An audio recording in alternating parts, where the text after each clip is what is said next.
Hi guys, today we're reacting to a live performance of The Hammer of Wrath by Lovebites. This is a Buy Me a Coffee request from Dan W60, a longtime supporter of the show. Thanks a lot, Dan, for yet another request. Thank you, Dan. This song is from the Knockin' at Heaven's Gate concert, which is the first major concert with their new bassist, Fami. Which is kind of funny because the song was actually written by their former bass player, Miho. She wrote this with Mao. And yeah, we are looking forward to finding out what it's all about. So Yeah, let's check it out.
That's the Lovebites that we know and love. An experience that makes you jump out of your seat. And Fami, I agree with Dan. He stated it in his notes. She looks like she's been playing for years in front of larger audiences. Just before you paused, she had a bit of a slap on the bass. That was pretty cool. Yeah. This song going at 1,000,000 miles an hour. Yeah, just fantastic. It's good to see them, back on stage, in a sort of a more kind of major concert after a long break. Looks like they missed it too. Yeah.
Midori has become, maybe she always was, an animal on stage. She swallows it up. Her solos are out of this world. And then Miyako comes in and a jaw-dropping solo, and she looks like, yeah, I can do this in my sleep, you know? And it's just this, just so different and both so amazing. I love it how if you're listening to one of their songs for the first time, you always go, "Oh my God, there's two of them." It's just, yeah, it's mind-boggling how good those two are. Yeah. Yeah, just crazy. I mean, the whole band is great, but I don't know. There's something about guitar solos that allows, um, a musician to showcase something, maybe not something more, but to showcase it in a better way. Um, and yeah, guitar solos are always, freaking amazing. Yeah. With Lovebites, I mean, it's just like, Yeah. every time I know how good they are, and I still, get lost in being somewhat surprised at it, Yeah. Yeah. Also, in this one, from the rapid pace, Haruna is leading the roaring of everything. The little engine behind the band. And Fami is really good, like she's definitely keeping up with everyone and doing her thing, and she's like, getting this a little bit of an outgoing personality, out there with Midori, just kind of, doing their thing, basically, putting on a show. Yeah. Really, really cool. She looks like a fish in water in this. Yeah, and Asami is great as always. Her voice is sounding good. This is live, so it's a little bit tougher to to quite get every word, but yeah, fantastic.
Bravo. Wow. 3 guitars on stage, and I'm watching Fami slapping that bass and Midori shredding that guitar, and Miyako is tearing it up. It's just like, sometimes if the camera didn't go where it goes, you wouldn't know where to look. Just amazing, just seriously jaw-dropping. Even now, after however many songs we've done of theirs, it's still does that. Yeah. You're always reminded that they're a force to be reckoned with. Interestingly, we recently did a song by Arch Enemy that has somewhat similar subject matter to this one, but it's very dark, which is at times identified, I guess, with Miho and her writing style. I really liked it. I like dark, and I like stuff that makes you think. It's basically about everything that's wrong with the world, and how there is no hope potentially, and waiting for that sort of hammer to fall, really. The hammer of wrath is basically judgment, and judgment will come, and everyone who's evil will be judged for it. It also puts an emphasis on the fact that we are oblivious to who is at fault and who's the victim. Only God, they say it in the lyrics, God only knows the victim. Everyone knows they are innocent. Everybody thinks that they're a good person. And that's why that hammer needs to fall. And it's not for us to decide, because you can't make out who's evil and who's not. Because, it goes on to say, you know, the insanity. It's like people have gone to a place where they're kind of insane because, you know, they're basically everything they do is on the side of evil, but maybe they're not aware of it. Maybe they are. They're not aware. Yeah, they have a sense of self-righteousness that they believe that they're good people. But to be a good person requires constant work. The feeling of despair from not being able to know where to look for answers, at least to me, when they ask, what's the worst way to die? Burning to death or drowning? It doesn't matter which path you take, it's going to be bad. Yeah, basically suffering. It's there whichever way you go, and it says everyone laughs in derision. So it's pretty much some people just sort of revel in other people's misery, which is, you know, why there's no hope at all, because some people just don't see it. It talks about, you know, the world rotting away. And then there was one, a couple of lines here. Don't look away from the mistakes. Open your eyes and see the truth. So it's telling people, you know, don't think that your mistakes should be just brushed aside and yeah, we're good people because we did a little bit of good. Look at everything that you've done that is bad, see the truth, and basically make a change. And that's what I think the overall message of the song is. It's a call to action saying, you know, don't let this continue, make a change, you know, before judgment comes. Yeah. You know, don't just let it be what it is. And again, it refers to this sort of apathetic, you know, way that people live, I guess. Yeah, although there is a vein of some despair of a person that doesn't understand how to stop it, how to make it better, or how to identify it. But there is a feeling of screaming for change, for people to change their way. Frustration, but less of a positive outlook and more confusion and frustration. It's saying, listen to the screams of distress. You know, it's like a bad dream, but it's not. No way to get out. It's a living nightmare. Bring down the hammer of wrath.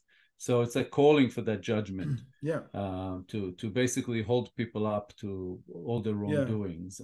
It's very heavy in that way. I really like it, but I think it's a call to action more so than leaning on the despair part of it, where there is no hope. It's almost a subtext that there is hope if we only make a change. The part about the hope, it's because it actually states all hope is gone. In despair, they pass away. There was no hope to begin with.